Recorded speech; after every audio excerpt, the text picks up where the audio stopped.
Welcome to Marketplace Finds, where we show off some crazy and interesting cars for sale, judge what we think of the price, then order it in our tier list. From the outside you might think this is a Chevy Blazer, however on the inside it's been converted to a mobile earthquake generator wrapped in lightning vinyl and engineered to liquefy your eardrums. If you've ever seen one of those videos where the bass makes some lady's hair fly around crazily, well there's a solid chance some of those videos were recorded in this Blazer. Let's start on the outside though, as it's covered, and I mean covered, in a mixture of red lightning strikes and various audio brands who made this mind melting machine. We can't miss the skeleton holding dog tags on the back like it was ripped straight from your divorced uncle's Facebook page. Opening up those doors, you get a bit of a taste of what's about to come as you're greeted by a huge custom rack setup that looks like NASA prepped this truck for launch. All of that wiring alone probably cost more than the average down payment on a house. I won't lie, I'm not a massive audio nut, but the work here looks both clean and expensive. Moving to the interior is where we get into the real meat and potatoes, as there's speakers in the doors, speakers in the center console, and speakers basically everywhere you look, as there's a total of 42 throughout. But the real stars of the show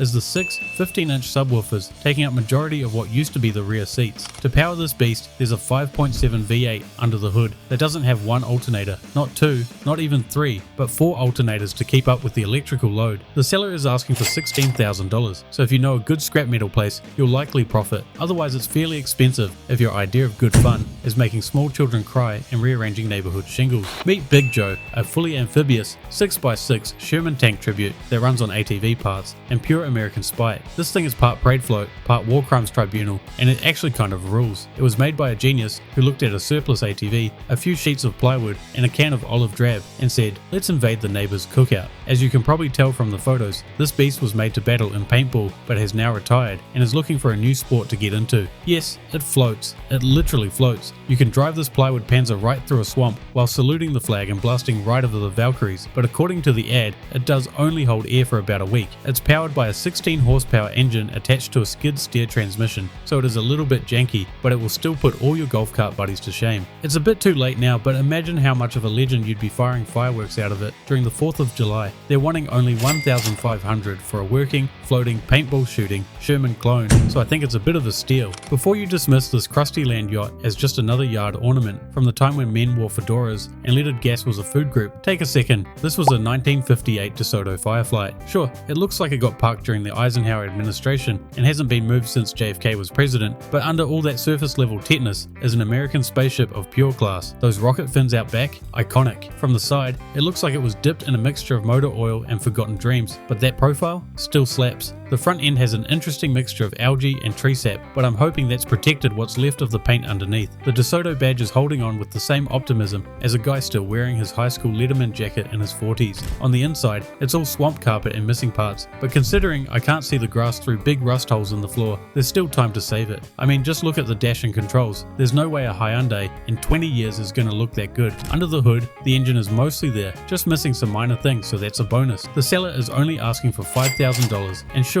it looks like a radioactive ice cream sandwich now, but with some time and hard work, this DeSoto could be an absolute monster of a build. Looking for a drift car that already gave up on dignity? Meet this Magenta menace of an E30. This thing's rocking a hefty angle kit up front, paired with a welded diff out back, meaning you can initiate a drift while leaving your driveway and still be sideways halfway through your commute. The alignment? Left turn only, and the camber? Negative, as in negatively affecting tire life, bank accounts, and public safety. Under the hood is rocking the classic M20 inline 6, a motor known for its buttery smooth revs. That is, until the clutch slips like a bar of soap in a prison shower. In all honesty, the homemade Rattlekin paint job is better than what you'd expect given the rest of the car, and thankfully it seems the owner has managed to dodge all the Walmart shopping carts when drifting their car park. They are looking for $4,000, and although I hate that front end camber, it's really not a bad price for someone learning to drift. This next vehicle looks like it was pulled from a fire pit, but it was built for the mud pits. It's a 1972 Honda N600 body that's been Frankensteined with a 2017 Polaris RZR 900, because who doesn't want an off-road capable version of one of the world's smallest, weirdest, and most charming Japanese econo boxes ever made? Let's start with the body, which, let's be real, is barely holding on, and it looks like it was sandblasted by time itself, but the more rust that flakes off each ride is just a bonus in weight reduction. It's sitting on 31-inch tires, which compared to the tiny body body make it look like a mini monster truck. Even better is the owner claims that because the body has got a VIN and all the paperwork, if you put some DOT approved tyres and some working lights, you could have this bad boy road legal. The interior honestly looks better than what I expected, with most of the RZR being wedged into the remains of the tiny Honda body. Overall, it's stupid, it's brilliant, it's built to climb mountains and confuse everyone at the DMV, but for $13,000 it's no steal. So as much as I like it, I'll pass. Give me a hell yeah! Behold the stretch limo that was clearly built after someone lost a bet in a Buffalo Wild Wings parking lot. It's the 2000 Ford Excursion monster limo. It's been lifted sky high, stretched to oblivion, and looks like it should be pulling a float in a Kid Rock themed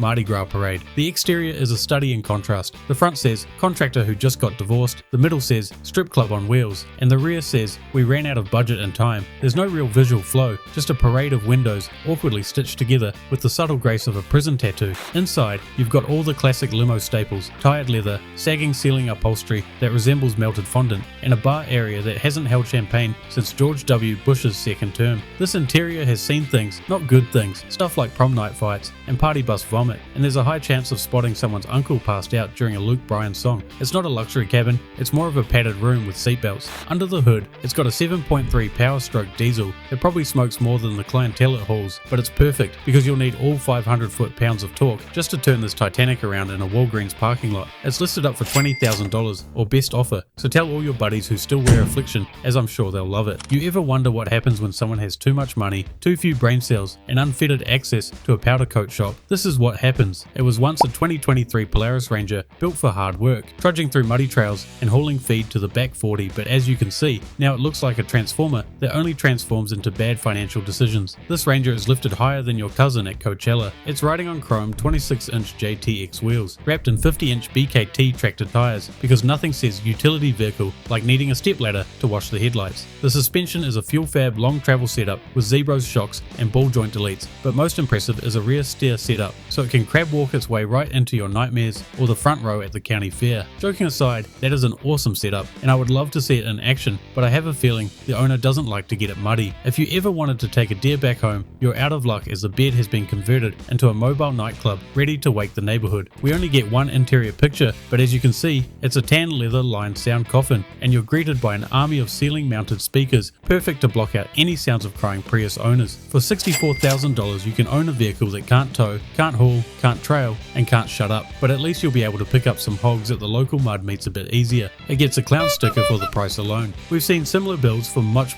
cheaper.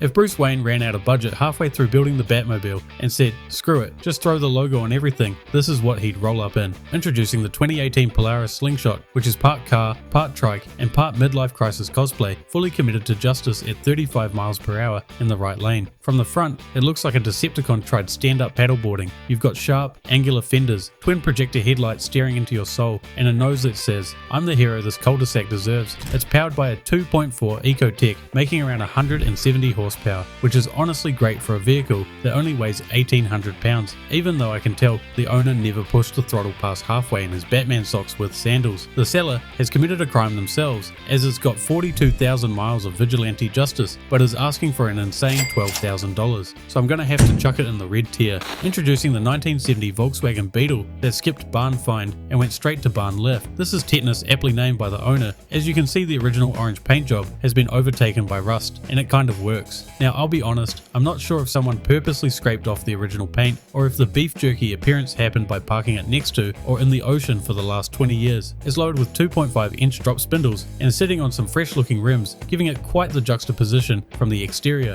Inside there are registration plates that decorate the cabin like Rust Belt wallpaper. The seats are reportedly comfy, but that could be a side effect of the tetanus setting in. Even the engine has reportedly recently been rebuilt, so that's a bonus. The seller is after $4,000, which honestly doesn't seem too bad of a price. The C5 Corvette, America's plastic fantastic middle child of sports cars. But this one's been through a divorce, a street fight, and a Sawzall session. What you're looking at is a 97 Corvette with all the grace of a demolition derby and none of the dignity. The seller calls it a drift cart, which is salvage title code for I ran out of fenders but never out of bad ideas. Let's start with the front end, or lack thereof, as there's no hood, no bumper, and no fenders, because who needs aerodynamics when you're built for burnouts and drifting? On the sides, it's got some spray painted tribal flames on the door doors, which give the vibe of a middle schooler's first airbrush attempt on an Xbox controller. The rear end is where it gets really bad, as you're greeted with a one-off fiberglass rear section that was probably shaped with a hammer and an active grudge against symmetry. I don't think you could make it look any worse if you tried, and those taillights look like red Solo cups hot glued into a melted trash can. But don't worry, it's still got the 5.7 LS1, so there is something to look forward to. The owner is after $3,500, which is actually half decent if you're looking for something still 10 times better than a Miata, even with its botched bodywork. This next one might just be the coolest trailer you'll ever see. It's a fully functional trailer made out of the back end of a classic VW Beetle, and it doesn't appear to be held together with drywall, screws and hope. For once we have something with clean paint and bodywork. Even underneath is shockingly clean with no rust visible. It even has carpeted walls inside the cargo area, like a tiny, plush, air-cooled hearse for your groceries. Even the trunk still opens for a separate storage space, probably to stop raccoons and bears from getting into the said groceries. It was listed up for $1,900, and unfortunately someone else has already snapped it up. Introducing the 1993 Bluebird Pink Mobile Boutique, a rolling estrogen-powered fashion bomb that's part retail, part rhinestone assault vehicle, and part glitter-fueled hustle. From the outside, it looks like Barbie's dream bus got repossessed and bought back on a small business loan. But don't let the Pepto Pink fool you. This thing isn't just about looks. It's got 158,000 miles of hard-earned hustle under its belt, and according to the owner, has had a $60,000